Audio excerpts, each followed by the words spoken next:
Rest. Deku was a girl. Are you awake? Salute off to Yosuke. This is his final battle with the team. I remember you all arriving, and we will miss you, Yosuke. You saw I hope everything. your final fight, you were useful, but your time. I lost both my parents in an accident. I was still young, so my grandfather took me in. I was inept at making friends, so I spent my time reading detective novels in my grandfather's study. When I grow up, I'm gonna be an awesome hard-boiled detective. My parents were proud of their job. I had no qualms about following in their footsteps. An inherited occupation can feel stifling to many, but I welcomed it. I yearned for the day I could be a detective myself. Lesson 21, my friend. Sometimes magic mirror is clutch. I never thought I'd say those words, but sometimes the magic mirror comes in clutch, dog. It comes in. That was glorious. Perhaps I inherited that desire from him as well. I was always alone. Seeing that, my grandfather must have believed it was his duty to help me realize my dream. I secretly aided my grandfather with his clients, and before I knew it, people started calling me Junior Detective. It was accurate. At first I was delighted. Naoto's secret lab death. Everything went so smoothly. 1. What was that you said about you're only a child? Not everyone welcomes my collaboration when it comes to solving cases. My status as a child was sufficient to offend many of those whom I worked with. Were that the only issue, then it would have resolved itself with time. But though I will one day change from a child to an adult, I will never change from a woman to a man. Do you not like being a girl? Is that why you always dress like a boy? My sex doesn't fit my ideal image of a detective. Besides, the police department is a male-oriented society. If they had the slightest concrete reason to look down on me, no one would need me anymore. You don't know that. Hey, you must know already that what you yearn for isn't to become an adult or become a boy. You're absolutely right. See, I'm sorry. I kept ignoring you, pretending you didn't exist. here we go. The detail everyone trying to push that Naoto is trans seems to not get. Her issue isn't the fact of her gender, it's issue the fact that she just wants respect. Because she just wants respect, she tries to appear as a dude, not because she identifies as a male, but because, at least in Japan at the time, the detective field, the area of field work she was trying to go into, was very male oriented. She wanted to have as few reasons for them to look down at her as possible. She wanted to be fully respected if possible, And the last thing she wanted was she had to prove herself or constantly try to gain their respect to people because they thought she was female. So she just wanted respect. So she wanted as a female, wanted to appear as a male. She tried dressing as a male and whatnot because she wanted respect. Not because she identified as a male. It's something people want to get.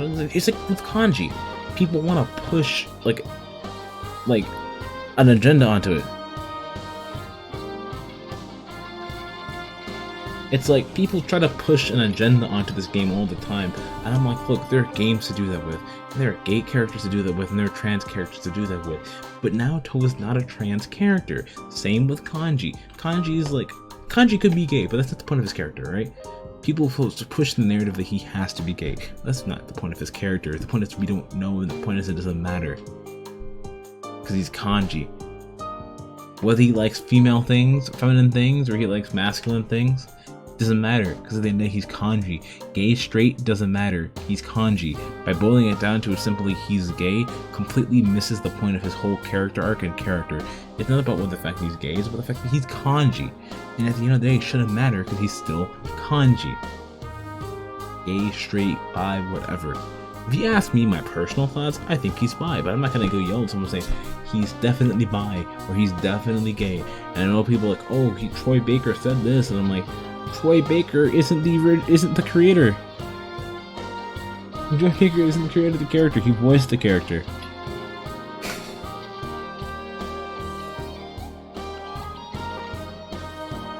Like, by saying like Kanji is straight up gay, completely misses his whole character arc and character. But like insisting, like I said, I'm all for like LGBT representation in games, and I'm not against it. But these aren't failed attempts or attempts to put him in there and just try to hide it. I'm like, no. And to keep it real with you, the reason I enjoyed Naoto so much was back in 9th grade when I was playing this game for the first time. I could really relate to Naoto's character, not the whole hiding your gender thing, but just the whole wanting respect, you know. And, you're at that, when I was 9th grade, I was at that point, I feeling like I didn't really gain respect. I wasn't really being respected. I just wanted respect from people,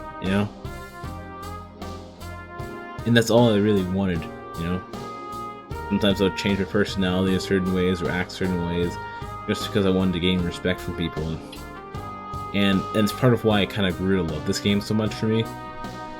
I guess, like I said, I played at that very development moment in my 9th grade year, and it was just very important. The game really helped me realize that I can be myself and still be respected. I can still be myself and be a good person.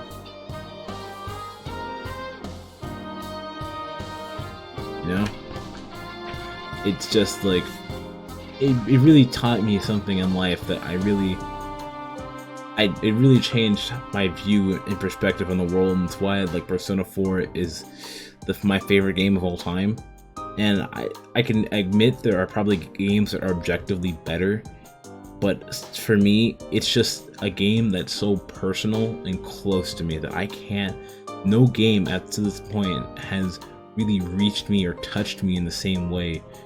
It came out weird, but no, it's like touched my heart in the same way that Persona 4 has.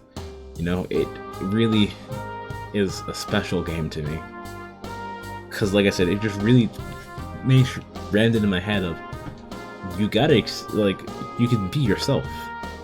You don't need to hide the things about yourself. You gotta move forward in your life. In order to move forward, you gotta accept yourself. You gotta accept the good or the bad. You have bad parts, you have good parts, and you can't move forward. You can't become a better person until you sit down and acknowledge the bad parts of yourself. You can't move forward in life unless you accept the things that you have as flaws. And it's not to say that that's not to say that you can't move forward, or you just have to accept the flaws within you. And that's just why I love Persona 4's message so much. It just really hit me at the right time. So yeah, back to the game for a bit before we get to this point. But you are me, and I am you. You've always been inside me. What I should yearn for, no. But yeah, it's just crazy how many people I've met who Naoto's whole message just goes just the depth and complexity of her message just go over people's heads.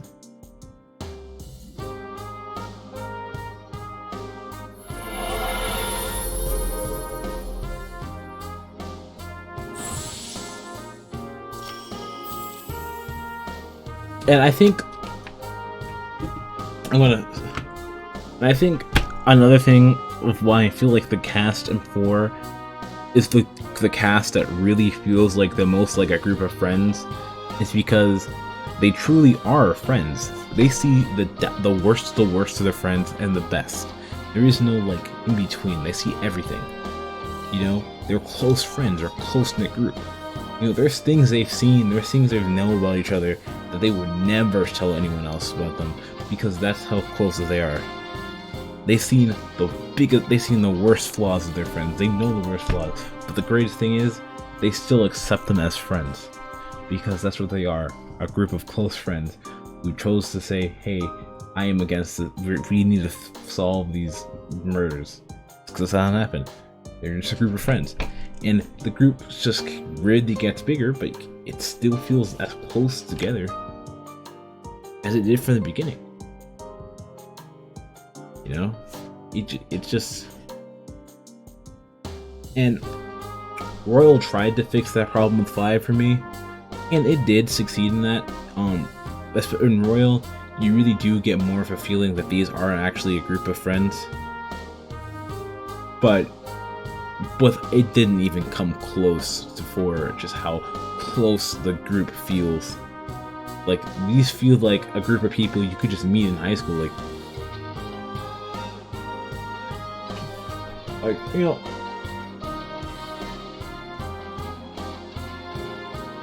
and, you know, it really makes you want to know what they're doing now. What they're up to now.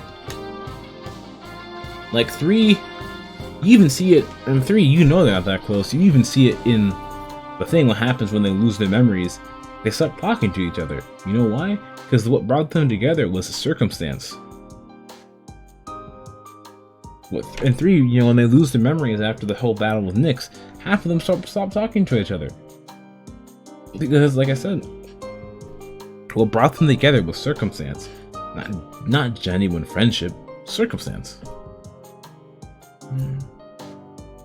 Now, 5 actually feels like a group of friends. It just doesn't feel as close. And the nature of it, like I said, 5 groups actually feels like friends, just more disjointed.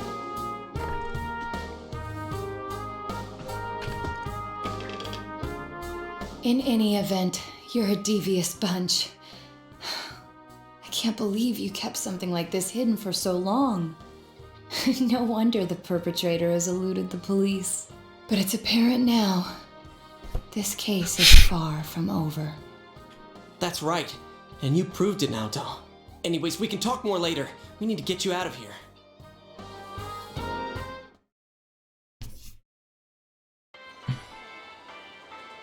Hey! Hey! Sheesh,